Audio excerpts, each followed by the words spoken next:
Magandang umaga po. Nandito po tayo ngayon sa Quezon City Amoranto Sports Complex. Makikita po natin ang gate 3 po. Dito po papasok ang mga taga-district 4, 5, and 6 na pa-file na ng kanilang certificate of candidacy. Dito naman po sa gate 4 ang taga-district 1, 2, and 3 na mag-file na ng kanilang certificate of candidacy. Ito ngayon po ay kasalukuyan po inaayos po. Makikita po natin ang mga tauhan ng COMELEC at saka ng City Treasurer's Office ng Quezon City Government po at inaayos po nila ang paglalagay po ng mga sign upang hindi mo magkaroon ng kalituhan.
Kaso mo, kami, dami muna patay eh. Sigurad niya, sisinin na kata.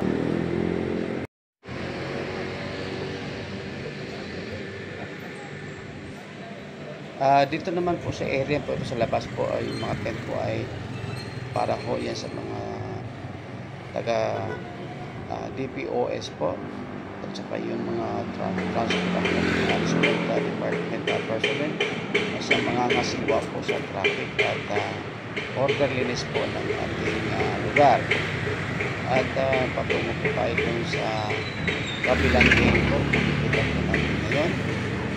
Ngayon, ito naman po yung gitnang gate saan ang sabi nga po nila pwedeng gamitin po sa paglabas ng ating mga nakapag-file ng mga kandidato.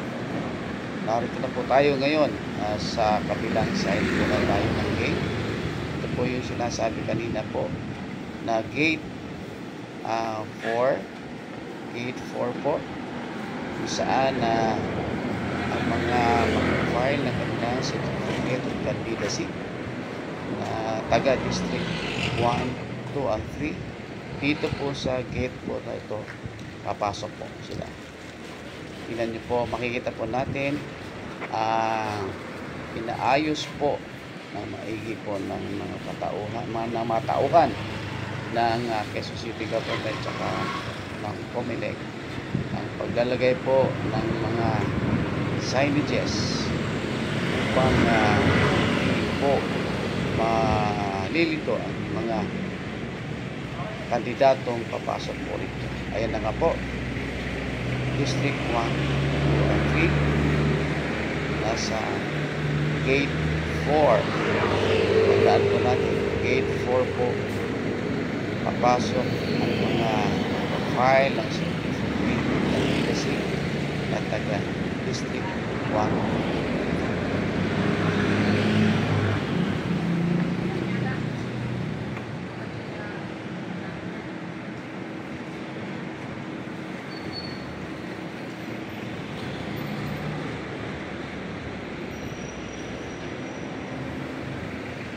Para naman po sa kaalaman ng ating mga kandidato po, ang oras po ng pag-file ko ng certificate of candidacy ay mag-umpisa po ng alas 8 ng umaga.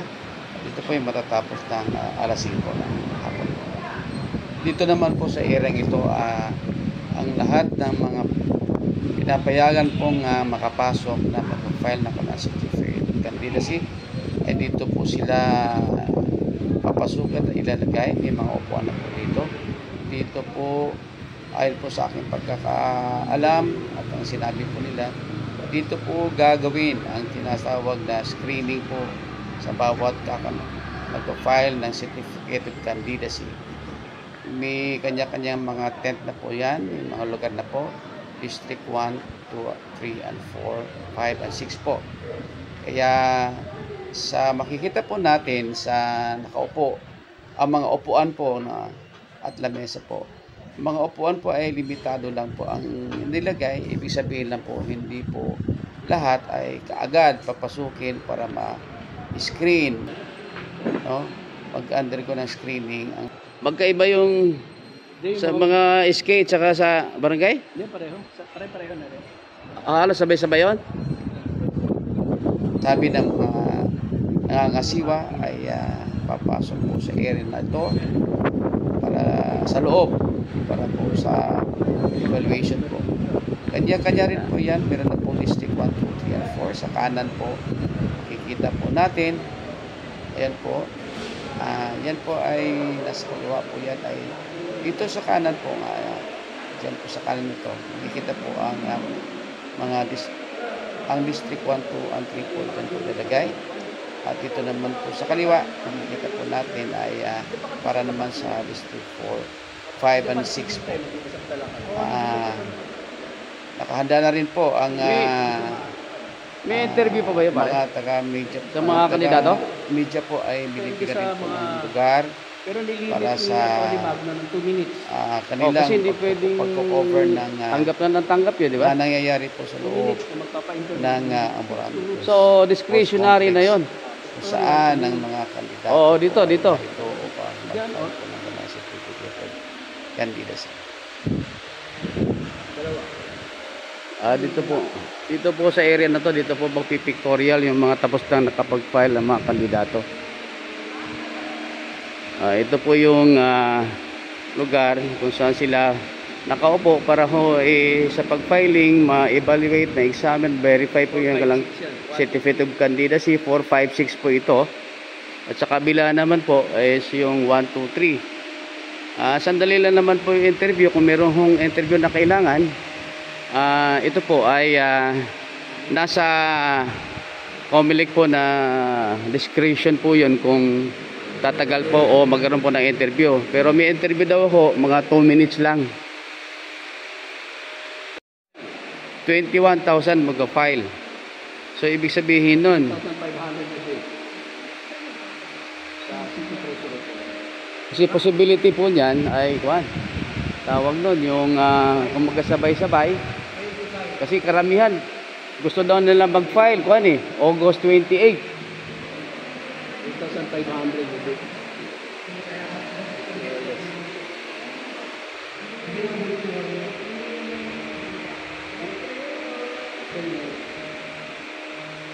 So dito lang yun, pare, wala na sa loob. Hindi, dito yun. Ito yung ID na. COMELEC. So ito po yung area para sa COMELEC po kung saan sila ma-assign.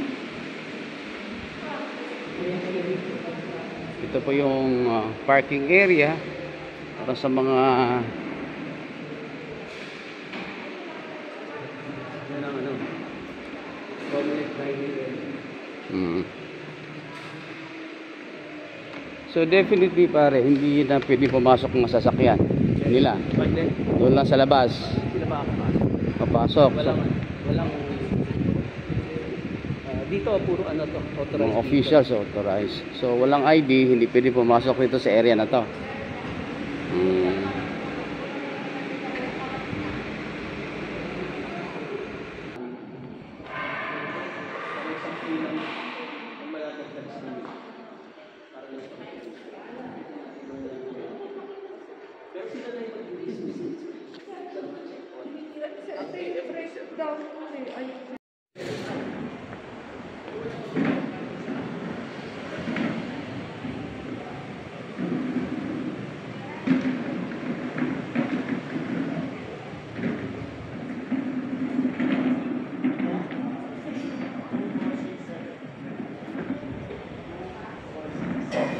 Makikita rin po natin ngayon dito po si Attorney Gayo po ng District 1. Inaayos po niya, nagkaroon po siya ng recommendation, suggestion po paano po ang setup po ng upuan upang mapadaling po ang gagawing screening sa bawat district po.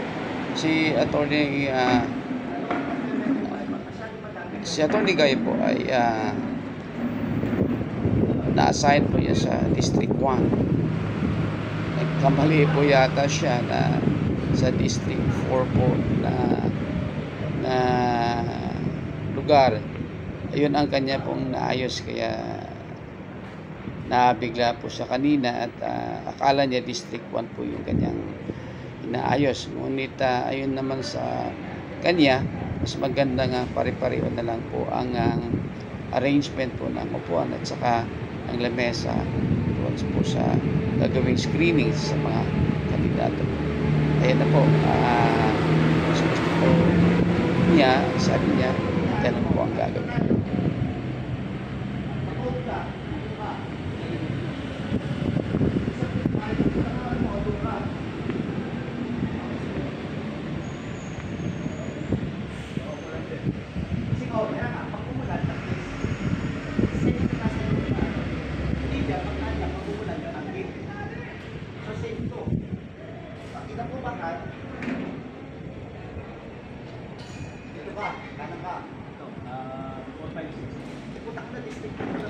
Four to para yung one, nando sa yung one mo. Okay.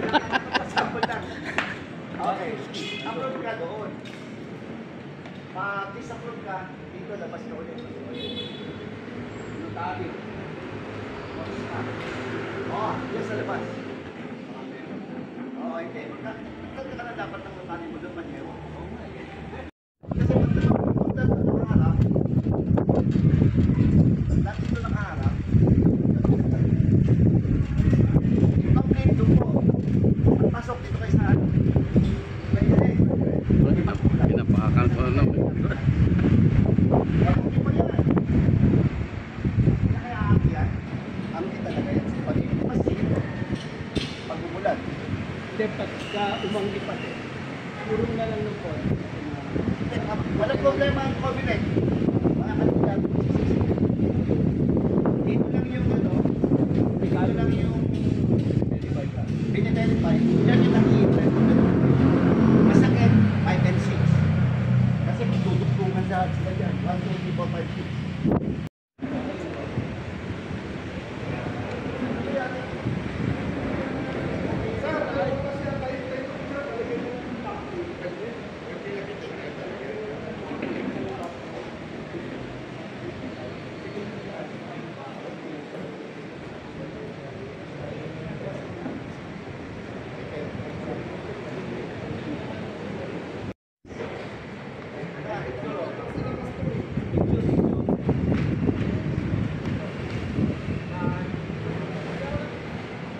Hey! Buka. Actually sir, para mas maganda yan. Dito entrance dito.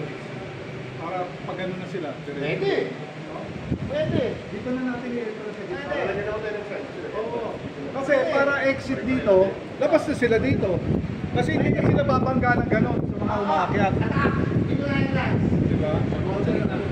Sakit na. Dito, para paglabas dito, ganun na. Nasa 1, 2, 3, exit, exit. Ganun na sila. Pero ang Pilipino, mas maganda sila. Lumakbo ka, pasok sa exit. Kasi sisingit.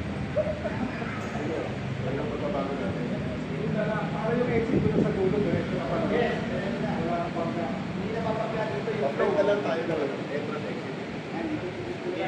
Dito lang.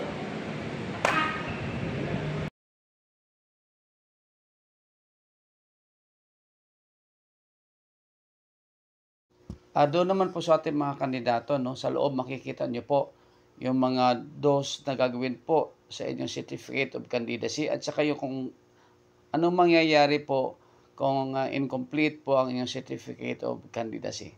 Tandaan nyo po, basahin po nyo na mabuti, nakalagay po dito.